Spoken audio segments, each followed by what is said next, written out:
আমি আর দেব যা করছি দর্শকদের জন্য করছি। আমি স্টেজে দেখেছি দর্শকরা আমাদের জুটিটার জন্য কেঁদেছে। যখন তাদেরকে স্টেজে কাঁদতে দেখেছি আমি তখনই সিদ্ধান্ত নিয়েছি দেবের সঙ্গে আবারও এক হব, কাজ করব।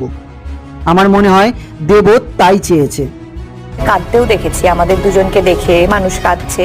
তাই তো আমরা আবারও একসঙ্গে কাজ শুরু করেছি। কিন্তু মানুষ এটা নিয়ে কত নানান ধরনের কথা, নানান রকমের ভিডিও বানাচ্ছে, যেগুলোতে আমাদের কান দিলে চলবে না। হ্যাঁ, দেব আমার প্রাক্তন প্রেমিক ছিল, এখন ওর সাথে আমার সব ঠিকঠাক হয়ে গেছে, এটাই সত্য। আর আমি সব সময় যা করি ভেবে চিন্তে করি।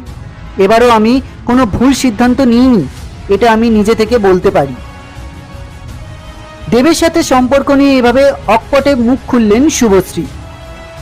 তো বন্ধুরা, দেব শুভশ্রীর জুটি আজও আপনার কাছে কেমন লাগে? আপনার মতামতটি অবশ্যই কমেন্ট করে জানাবেন।